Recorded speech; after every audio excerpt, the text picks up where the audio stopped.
Bem, hoje eu vou apresentar a solução para o problema Strange Number do CodeChef. Ele aconteceu no April Challenge de 2020. Teve 12 mil pessoas que resolveram, entre cerca de 22 mil, então é um problema não tão difícil assim, mas eu considero interessante. Eu vou estruturar esse vídeo com... Primeiro eu vou explicar o problema, depois eu vou construir a solução, a gente vai fazer uma análise de complexidade e depois eu vou implementar a solução. Primeiro eu vou mostrar o enunciado que está em inglês, mas eu vou ler e traduzir ao mesmo tempo. Quando Varsha estava viajando para casa, ela viu uma vila misteriosa. Varsha está curiosa sobre essa vila e quer explorá-la. Quando ela alcançou o portão de entrada, o guarda deu a ela um problema para ser resolvido e disse que ele só permitiria a entrada dela se ela conseguisse resolvê-lo. O guarda deu a Varsha dois inteiros x e k, e Varsha precisa determinar se existe um inteiro a tal que a tem exatamente x divisores inteiros positivos e exatamente k deles são números primos. Varsha achou o problema difícil de ser resolvido e quer sua ajuda. Basicamente esse é o enunciado. O que a gente tem que se focar é nessa parte. E ele diz, Varsha precisa determinar se existe um inteiro a tal que esse inteiro tenha exatamente x divisores inteiros positivos e exatamente k deles são números primos. Para ficar mais fácil, deixar aqui em português. E a gente tem que resolver T consultas desse tipo, ou seja, a gente tem que resolver esse problema de determinar se existe um inteiro com x divisores e k dele sendo primo T vezes. Um exemplo de entrada é 1, 4, 2, ou seja, T igual a 1, x igual a 4, k igual a 2. E a saída é 1. A saída quando é 1 quer dizer que existe um inteiro, e quando for 0 quer dizer que não existe nenhum inteiro. Mas para a gente entender, a gente tem que olhar o que esse exemplo ele quer dizer. Ele quer que a gente determine se existe um inteiro que tem exatamente 4 divisores e entre esses 4 divisores, 2 são primos. Ou seja, se a gente olha para o 6, a gente vê que os divisores de 6 são 1, 2, 3 e 6 e os divisores primos de 6 são 2 e 3. Ou seja, a gente consegue ver que a gente manteve a restrição de ter 4 divisores e 2 deles são primos. Ou seja, a gente manteve as duas restrições, então a gente pode printar 1 dizendo que a resposta é sim. Aqui em outro exemplo, esse foi um exemplo que eu mesmo fiz, que é 1, que é o número de testes, e x igual a 4, k igual a 1. Aqui a gente precisa determinar se existe um número inteiro com exatamente 4 divisores, e entre esses 4 divisores, um divisor é primo. Ou seja, é a mesma coisa do problema anterior, só mudando o k, mas a gente pode olhar também para outro número, no caso a gente pode olhar para o número 8, e quando a gente olha para o número 8, a gente vê que ele tem 4 divisores, e dentre esses 4 divisores apenas o 2 é primo. Ou seja, a gente manteve a restrição de 4 divisores e manteve a restrição de 1 ser primo, ou seja, a resposta nesse caso vai ter que ser 1 também, ou seja, existe um número inteiro. Uma ideia que pode surgir é ficar tentando os números, digamos que indo de 1 até algum número grande e ficar meio que tentando verificar, o 1 satisfaz a condição, o 2 satisfaz, o 3 satisfaz, o 4 satisfaz, e a gente vai tentando assim por diante até chegar num número grande aqui, no limite. E se a gente chegar nesse limite e não encontrar, a gente diz que a resposta seria 0. Isso seria uma possibilidade se as constantes fossem pequenas. Isso aqui seria, digamos que uma solução totalmente brute force. Só que a gente não vai conseguir aplicar isso porque o limite de x e de k vai até 1 bilhão, o que é muito. A gente não consegue executar para todos os testes indo até 1 bilhão ou até um número muito grande para garantir essa restrição aqui. E o limite de testes vai até 1000, ou seja, realmente não dá para tentar uma solução brute force aqui. A gente tem que pensar numa coisa mais inteligente. Uma coisa que a gente pode dizer sobre qualquer inteiro A é que a gente pode decompor esse inteiro com uma multiplicação de potências de primos.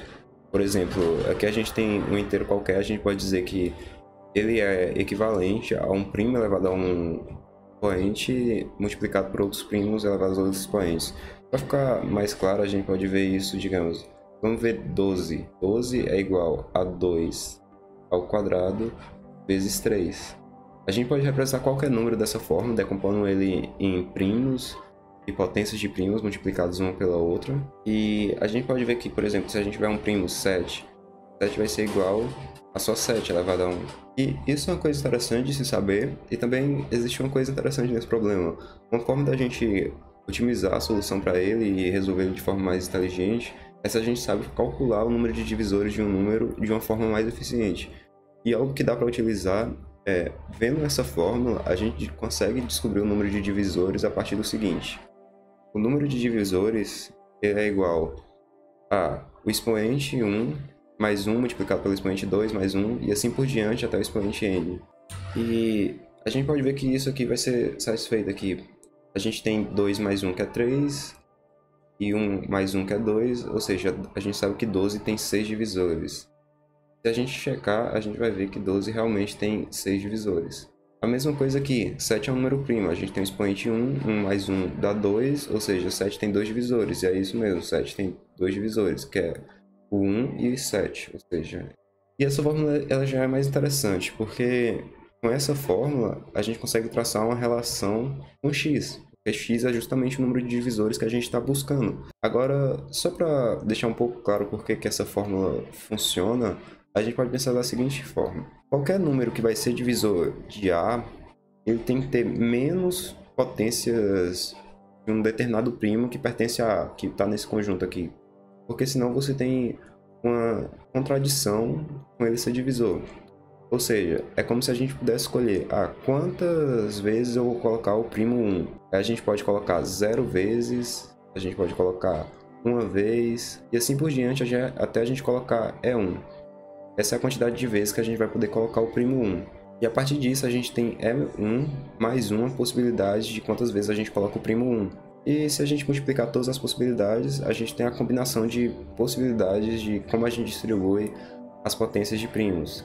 E isso é equivalente ao número de divisores. Mas voltando ao problema, a gente conseguiu encontrar uma relação entre o número de divisores e o x a partir dessa fórmula, e a gente consegue também perceber uma coisa: o primo em si que a gente vai colocar aqui, ele não é importante, só é importante o expoente. Porque vamos ver uma coisa, se a gente pega 2, 1, 3, 1, ou seja, se a gente pega 6 e a gente pega 3, 5, 1, é igual a 15, a gente vai ver que eles têm a mesma quantidade de divisores, porque só importa o expoente para calcular o número de divisores.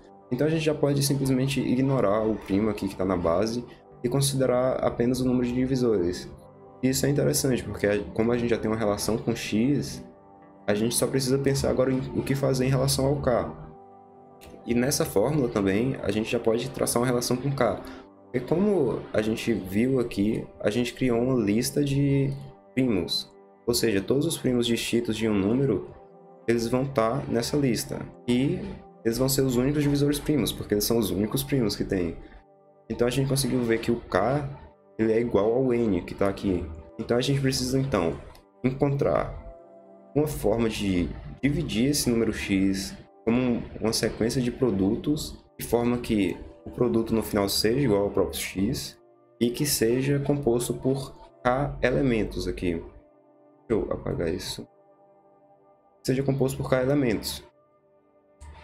E com essa composição, a gente vai satisfazer as duas condições. Para ficar um pouco mais claro, bora ver um exemplo. Aqui a gente tem x igual a 4 e k igual a 2, que é o próprio exemplo de entrada do problema. E aqui a gente pode dividir da seguinte forma. A gente pode colocar 2, 2, ou seja, a gente tem que x é igual a 2 vezes 2. E a gente vê que isso vai satisfazer as duas condições. Porque aqui a gente decompôs em dois componentes, que é o que a gente precisa decompor em dois componentes, e a multiplicação desses dois componentes vai ser igual a x. Agora, para o segundo caso que eu mostrei aqui, que é x igual a 4 e k igual a 1, a gente tem uma pequena diferença, porque se a gente decompõe em 2 de novo, a gente não vai estar satisfazendo a restrição do k. Porque se a gente olhar, a gente precisa que k seja igual a 1. Então, o que é que a gente pode fazer? A gente pode pegar esses dois aqui primeiros e multiplicar um pelo outro e deixar só um componente que é igual a 4. Ou seja, aí a gente mantém a restrição de x ser igual ao número de divisores, que é 4, e mantém a restrição de k igual a 1. Então, como é que a gente pode tratar isso de uma forma inteligente? A gente pode fazer o seguinte: a gente percebe que o x, a gente pode decompor ele em vários componentes. A gente pode decompor ele até em mais componentes do que k, porque se ele tiver mais componentes do que k, a gente pode ir juntando até ficar em k. Então, o que a gente pode fazer? A gente pode decompor ele a gente decompõe ele da forma mais longa possível, ou seja, a gente tenta deixar ele com a maior quantidade de componentes possíveis aqui, e deixando ele com a maior quantidade de componentes, a gente pode reduzir para k, se ele tiver um número de componentes maior que k. E a forma de decompor ele em maior número de componentes possíveis é simplesmente fazer a decomposição dele em fatores primos. Por exemplo, vamos dizer o 12. O 12, a gente pode decompor o 12 em 2 vezes 2 vezes 3. Ou seja, isso é igual a 12. A gente decompôs ele na maior quantidade de componentes possíveis. Se a gente quiser reduzir, a gente só pode ir pegando 2 e multiplicando um pelo outro. Por exemplo, 2 componentes aqui. A gente pode dizer que 12 é igual a 2 vezes 3, que é 6. Então a gente pode ir juntando. A gente decompõe na maior quantidade de componentes possíveis e depois pode ir juntando. Então a gente pode fazer algo mais interessante em relação a isso. A gente pode considerar que fact de x é igual ao número de fatores de x. Quando eu digo número de fatores aqui, eu estou querendo fazer justamente como eu fiz em relação ao 12, onde a gente tem 12 igual a 2 vezes 3. Aqui a gente tem 3 como número de fatores, que foi um aqui, outro aqui e outro aqui. Ou seja, a gente tem 3 fatores e é isso que vai ser igual a fact de x, vai ser igual ao número de fatores. Então, se o número de fatores for maior ou igual a k, a resposta tem que ser 1. Porque é possível sim que a gente consiga satisfazer ambas as condições. A gente vai ter a condição de que a multiplicação dos componentes vai ser igual a x e vai ter a condição de que o tamanho dos componentes vai ser igual a k. Então a resposta pode ser 1. Senão, a resposta vai ser 0, porque a gente não vai conseguir expandir a lista de componentes até ficar igual a k. A gente vai conseguir satisfazer a condição de ser uma multiplicação igual a x, mas não vai conseguir satisfazer em relação a k. Então a resposta é 0. Agora a grande questão é quão rápido a gente pode calcular fact, porque esse é o principal ponto do problema, de como a gente vai resolver ele. Porque se a gente for olhar, esse é o principal ponto, a gente só precisa calcular ele em si para cada um dos t casos que a gente vai fazer, então quão rápido a gente calcula ele determina bastante na complexidade do problema. E bem, tem a decomposição mais clássica, o algoritmo clássico de complexidade raiz de x, ou seja, para calcular a decomposição de um número x, a gente usa tempo O de raiz. E se a gente utilizar esse algoritmo, a gente consegue gerar uma complexidade inteira de t vezes raiz de x. Existem algoritmos mais rápidos para fazer isso, mas esse mais clássico ele já é rápido o suficiente para o que a gente precisa. E isso é suficiente para resolver o problema inteiro. E agora a gente vai implementar isso. Eu estou aqui no Vim, eu vou fazer em Python, mas por uma razão de fazer em alguma coisa diferente em C++. Primeiro eu vou fazer a função fact de x. A gente pode dizer que o número de factors é igual a 0, que é uma variável, só para a gente deixar salvo. A gente também pode usar um ponteiro i, que eu vou começar já com 2. E a gente, para fazer essa decomposição, a gente vai, enquanto i vezes i for menor ou igual a x, a gente continua tentando decompor x em mais fatores.